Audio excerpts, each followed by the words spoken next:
Hi hello எல்லாம் எப்படி இருக்கீங்க? நாங்கள் தான் உங்கள் சகுந்தலா எஸ்எஸ் குமார். எல்லாரும் சாப்பிட்டீங்களா? என்ன சாப்பிட்டீங்க? நாங்கள் இன்னைக்கு எங்கே கிளம்பிட்டோம் அப்படின்னா, சினிமா டைரக்டர் இளஞ்செழியன் சார் இருக்காங்கல்ல, அவங்க வந்து இன்னைக்கு திண்டுக்கல் மெயின் ரோடு வத்தலக்குண்டு வசந்தன் கோ எதிரில் வந்து கவிநிதின் சிட் பண்ட்ஸ் அப்படின்னு சொல்லி ஒரு பிரான்ச் ஓப்பன் பண்ணியிருக்காங்க. அதுக்கு நம்மளை இன்வைட் பண்ணியிருக்காங்க.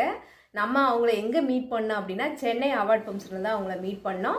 ஒரு நல்ல ஃப்ரெண்டு, நல்ல உறவுன்னு சொல்லலாம். அவரும் வந்து உடுமலைப்பேட்டை தான். அவங்களும் நம்மளை வந்து இன்வைட் பண்ணியிருக்காங்க. அங்கே தான் நம்ம கிளம்பிட்டோம். திண்டுக்கல்ல இருக்க உறவுகள் எல்லாருமே வந்து சிட் ஃபண்டில் ஜாயின் பண்ணுங்க. நல்ல பெனிஃபிட்ஸ் இருக்குது. ஓகேங்களா? உங்களோட ஆதரவை வந்து சிட் ஃபண்ட்ஸ் கவிநிதின் அப்படின்னு சொல்லிட்டு அவங்களுக்கு வந்து ஆதரவை தெரிவித்துக்கோங்க. இந்த வீடியோஸ் அதுக்காக தான் நாங்கள் போட்டிருக்கோம். சரிங்களா? ஓகே, இந்த வீடியோ உங்களுக்கு பிடிச்சதா லைக் பண்ணுங்க, ஷேர் பண்ணுங்க, கமெண்ட் பண்ணுங்க, மறக்காம சப்ஸ்கிரைப் பண்ணிக்கோங்க. திண்டுக்கல்ல வந்து நம்ம சப்ஸ்கிரைபர் யாராவது இருந்திருந்தீங்கன்னா கண்டிப்பா வாங்க. இன்னைக்கு ஃபுல்லா ஈவினிங் வரைக்கும் அங்கதான் இருப்போம். மீட் பண்ணலாம். ஓகே, பாய்.